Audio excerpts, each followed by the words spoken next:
Back to Amar computer classes. मैं आपका रत्नेश्वर और आज हम लोग पढ़ने वाले हैं इंग्लिश ग्रामर। पिछली क्लास में हम लोग मैथ पढ़ रहे थे, इस क्लास में हम लोग इंग्लिश ग्रामर का भी कमेंट आया हुआ है कि बच्चों को इंग्लिश ग्रामर का भी क्लास चाहिए, तो हम इंग्लिश ग्रामर भी पढ़ाएंगे। तो देखिए, मैं हमेशा कहता हूँ कि बेसिक्स जरूरी है, तो बेसिक एकदम शुरू से पढ़ेंगे और लास्ट तक पढ़ेंगे। तो आज का हमारा 6-7 टॉपिक है, तो देखते हैं कौन कौन सा टॉपिक है हमारा। पहला है इंग्लिश, दूसरा alphabet, letter, vowels, consonants, word और सेंटेंस, यानी कि 7 टॉपिक है। तो शुरू करते हैं पहले टॉपिक से। हमारा भाई इंग्लिश क्या होता है, ठीक है। टॉपिक था व्हाट इज इंग्लिश, ठीक है, तो वो उसको देख लेते हैं क्या है व्हाट इज इंग्लिश। देखिए, ग्रामर पढ़ने से पहले हम अंग्रेजी के बारे में जान लेते हैं कि अंग्रेजी होता क्या है। तो इसका डेफिनेशन लिखते हैं। English is the mixture of languages,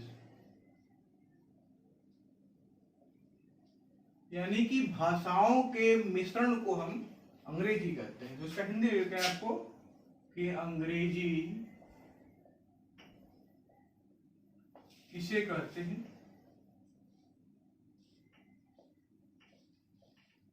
ठीक है। हिंदी में ले लेते हैं इसको भी, भाषाओं के मिश्रण को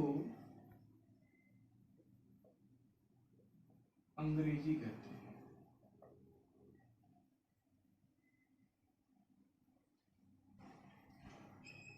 ठीक है। दूसरा टॉपिक था हमारा अल्फाबेट क्या होता है, ठीक है। तो देखिएगा, व्हाट इज अल्फाबेट।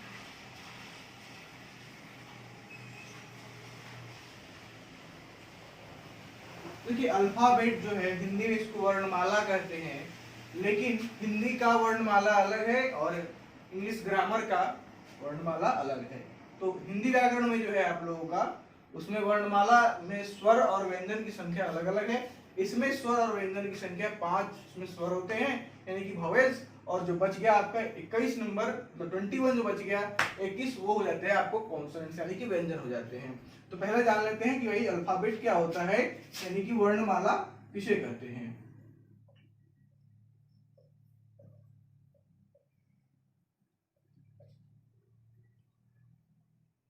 ठीक है, हिंदी लिखते हैं इसका, ऑल द लेटर्स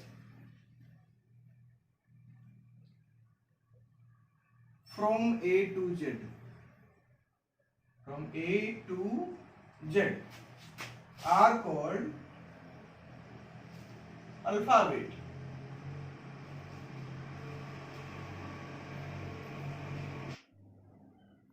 अक्षरों का वैसा समूह,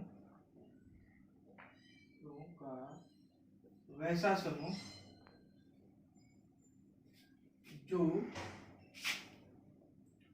A से Z तक होता है उसे वर्णमाला कहते हैं।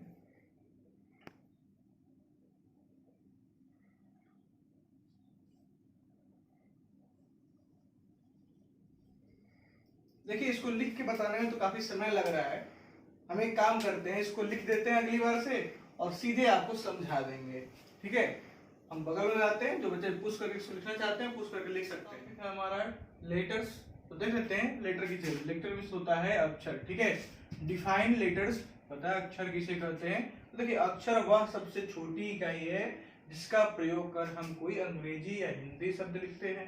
तो वही कहता है a letter is the smallest unit with the help of which we write an English word.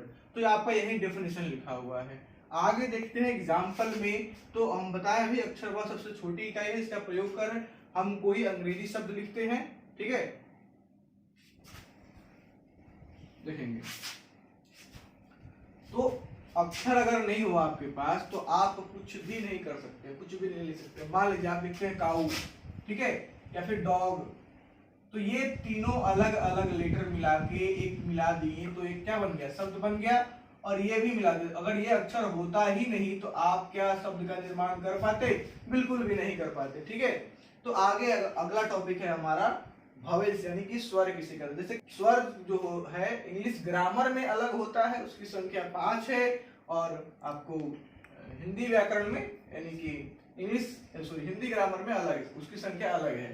तो यहाँ देखते हैं हम सिर्फ अंग्रेजी व्याकरण की बात करेंगे क्योंकि हम लोग इंग्लिश ग्रामर पढ़ रहे हैं। तो ए ई आई ओ और यू को क्या कहते हैं, वॉवेल्स कहते हैं यानी कि स्वर कहते हैं। ठीक है, तो इसमें हिंदी यही डिफरेंस लिखा हुआ है, ए ई आई ओ और यू को स्वर कहते हैं। तो ये यहां तक समझ में आ गया होगा। तो इसके आगे हम अगले टॉपिक पे चलते हैं, हमारा कॉन्सोनेंट्स पे। ठीक है, तो देखिए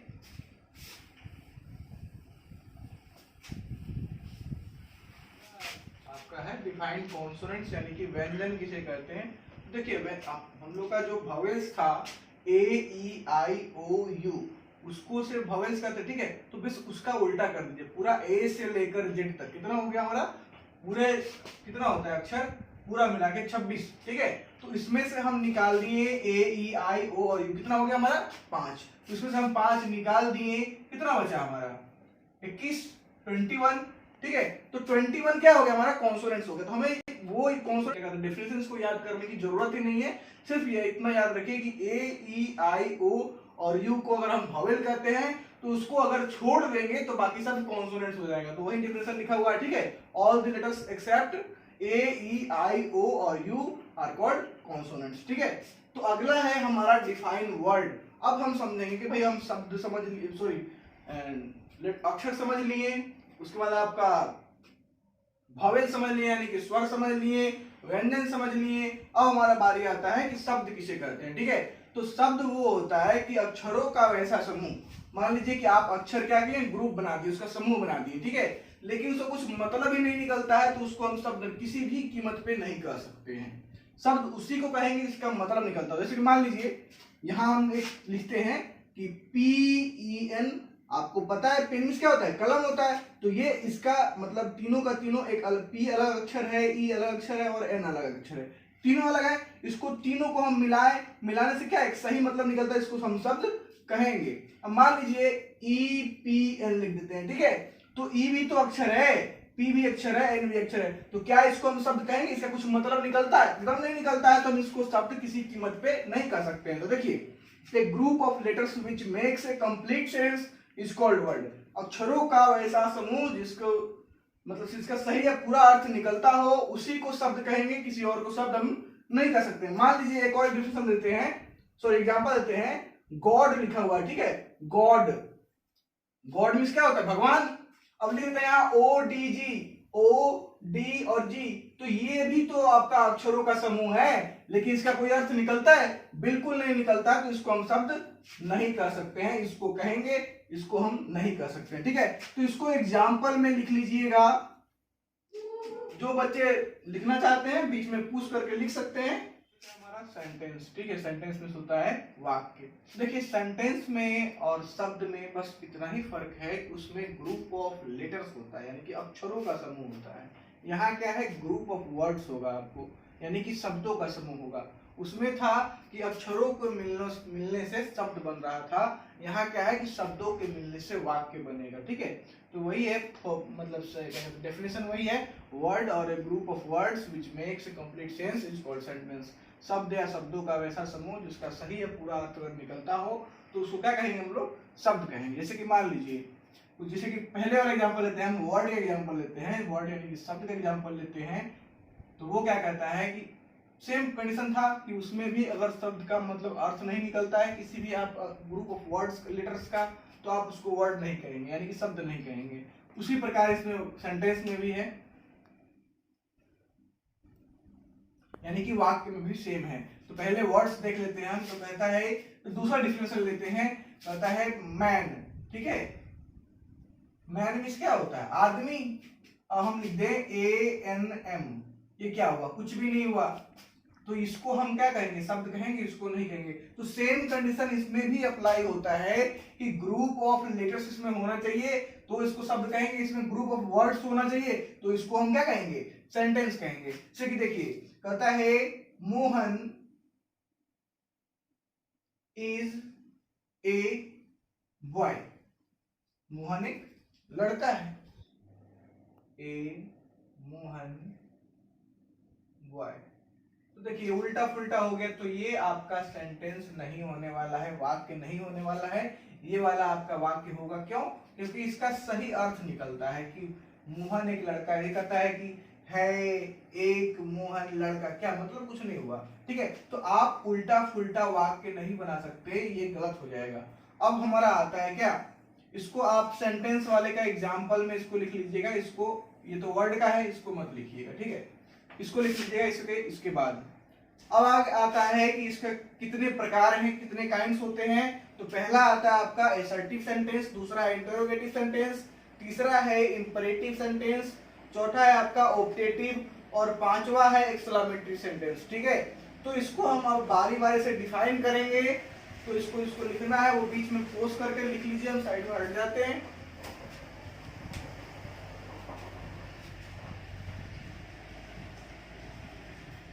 सेंटेंस शुरू हो रहा है। ठीक है, तो काइंड्स ऑफ सेंटेंस इंग्लिश के हिसाब से, हमारा ग्रामर के हिसाब से, इंग्लिश ग्रामर में मात्र 5 है। हम 5 ही पढ़ेंगे, लेकिन हिंदी में भी जान लीजिए उसमें 8 होते हैं, 8 पढ़ने होते हैं। ठीक है, तो पहला हमारा है असर्टिव सेंटेंस, इसको हम लोग डिक्लेरेटिव सेंटेंस भी कहते हैं। ठीक है, देखिए ये क्या है कि कथन या दावा स्थापित करने के लिए इसको बताया गया कि ये कथन या दावा जो होगा उसको हम असर्टिव सेंटेंस में ही रखते हैं। तो देखते हैं इसमें क्या कहना चाहता है। कहता है a sentence that makes a statement states a fact और assertive is called assertive sentence. यानी कि वैसा वाक्य जो आपको कोई सच्चाई दर्शाता हो, states a fact, fact means होता है सच्चाई। ठीक है, और असर्टिव मींस होता है दावा, या कोई सच्चाई बताता हो या फिर दावा करता हो। ठीक है, जैसे कि इसका हम एग्जांपल में लेते हैं कि ही इज ए बॉय, तो फैक्ट बताया कि भाई वो लड़का है। ठीक है, तो ये क्या हो जाएगा आपका असर्टिव सेंटेंस, सॉरी अफर्मेटिव बोलेंगे इसको।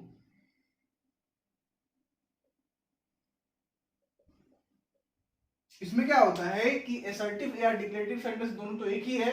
तो ये क्या है कि अफर्मेटिव भी हो सकता है, सकारात्मक भी हो सकता है, और नेगेटिव भी हो सकता है, नकारात्मक भी हो सकता है। ये तो आपका असर्टिव है, असर्टिव का ही एग्जांपल है, लेकिन ये अफर्मेटिव है, यानी कि सकारात्मक है। हमारा he is not a boy. ठीक है, तो ये हमारा बस नेगेटिव हो गया, यानी कि नकारात्मक हो गया। बता रहा है क्या कि ये लड़का नहीं है। पहले तो था लड़का है, तो ठीक है, सकारात्मक है, अफर्मेटिव बोलते हैं उसको। अब आप बोलता है कि he is not a boy, यानी कि नेगेटिव है, बता रहे नेगेटिव, नकारात्मक बता रहा है। तो ये आपका असर्टिव और या फिर डिक्लेरेटिव समझ में आ गया होगा। ठीक है, तो ये बताता है कि या तो आपको कोई कथन बताता है, मतलब कोई कहावत हो, या फिर कोई सच्चाई हो, या फिर दावा हो, बताया कि हाँ ये चीज होता है, तो होता ही 100% फैक्ट बताता हो। ठीक है, तो उसी को क्या कहते हैं हम असर्टिव सेंटेंस कहते हैं। तो दूसरे तरफ हम चलते हैं, इसके बाद दूसरा टॉपिक है उस पर चलते हैं। इंटरोगेटिव सेंटेंस, देखिए इंटरोगेटिव नाम से ही पता चलता है कि ये क्वेश्चन इसमें पूछने वाला सवाल है। तो अगर ये इसमें एक नोट लिख लीजिएगा हमेशा के लिए कि an interrogative sentence always ends with a question mark. जहां भी देखिएगा क्वेश्चन मार्क है वो इंटरोगेटिव सेंटेंस में ही आता है, भले ही वो सकारात्मक हो, अफर्मेटिव हो या फिर नेगेटिव हो, नकारात्मक हो, उससे कोई फर्क नहीं पड़ता। तो उसका डेफिनेशन वही है कि sentence that ask question are interrogative sentence. वही वाक्य होगा जो एक क्वेश्चन पूछता है, आपसे प्रश्न पूछता है, उसी को हम क्या कहेंगे, या फिर जिस क्वेश्चन मतलब जिस वाक्य के द्वारा कोई प्रश्न पूछा जाए उसी को हम क्या कहते हैं, इंटरोगेटिव सेंटेंस कहते हैं। बस देख लेते हैं, इज ही ए बॉय, तो कहता है क्या वह एक लड़का है। ठीक है, तो ये आपका किस में आ गया, अफर्मेटिव में आएगा। ठीक है, पूरा लिख लीजिएगा, अफर्मेटिव सेंटेंस में आ गया, यानी कि सकारात्मक है। अब इसमें लगा देते हैं सेम में, is he not a boy. ठीक है, तो क्या वह एक लड़का नहीं है, तो ये इसी में क्या आ गया, निगेटिव आ गया। ठीक है, निगेटिव सेंटेंस हो जाएगा। तो इसमें भी आप सकारात्मक और नकारात्मक देख लिए। तो इसमें क्या है कि प्रश्न पूछेगा, जो भी वाक्य प्रश्न पूछेगा वो क्या हो जाएगा आपका, इंटरोगेटिव सेंटेंस हो जाएगा। तो चलिए इसको रोक के बीच में लिख लीजिए, हम अगले टॉपिक की तरफ चलते हैं। तो अगला है हमारा इंपरेटिव सेंटेंस। ठीक है, देखते हैं इंपरेटिव सेंटेंस क्या है।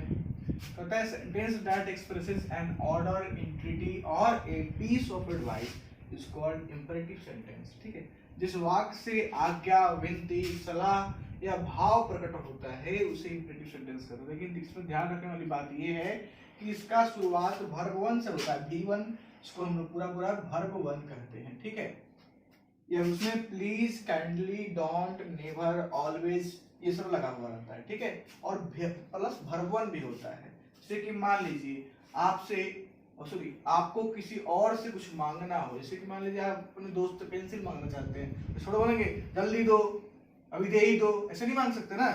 तो उसमें क्या लगाएंगे, please give me A pencil. ठीक है, तो जिसको नहीं देने का भी मन होगा ना वो भी दे देगा। ठीक है, आप कह रहे हैं कृपया मुझे एक पेंसिल दो या फिर दीजिए। मान लीजिए आप किसी से मदद मांगना तो क्या करेंगे, काइंडली हेल्प मी। ठीक है, कृपया मेरी मदद कीजिए। तो ये आपको समझ में आ गया होगा।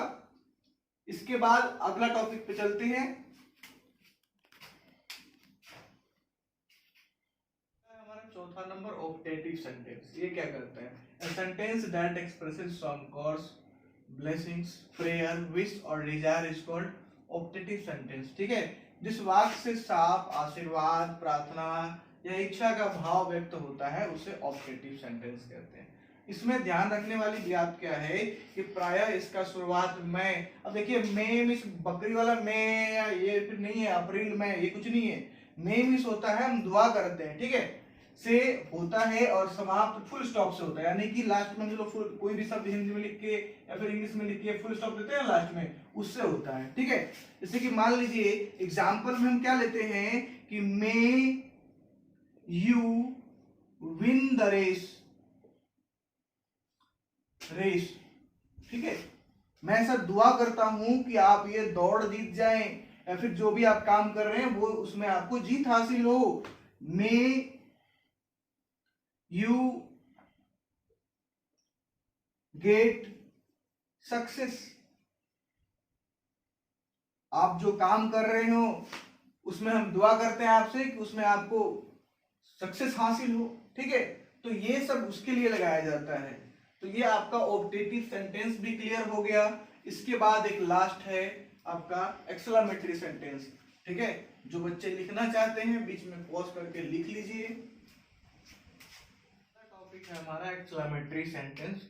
देखते हैं ये क्या करता है। ठीक है, a sentence that expresses some sudden feelings or surprise, admiration, praise, excitement, wonder और shock are called exclamatory sentence। ठीक है, जिस वाक्य से आकस्मिक आश्चर्य, प्रशंसा, सदमा, दुख, घृणा, क्रोध की तीव्र अभिव्यक्ति या फिर बोध होता है उसे एक्सक्लेमेटरी सेंटेंस कहते हैं। देखिए इसमें नोट में क्या है, ध्यान दीजिएगा, इसका शुरुआत एक्सक्लेमेटरी वर्ड से होता है। तो एक्सक्लेमेटरी वर्ड्स कुछ है ऐसा, हुर्रा, अल्लाह, ओ, वाव।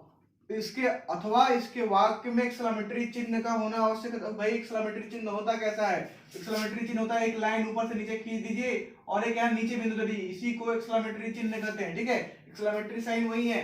जैसे कि मान लीजिए कुछ किसी का कैट जो था, बिल्ली जो था वो पालतू था, मान लीजिए वो मर जाता तो कैसे दर्शाएगा, अल्लाह। देखिए इसका एग्जाम्पल है, सॉरी यहाँ लिख देते हैं।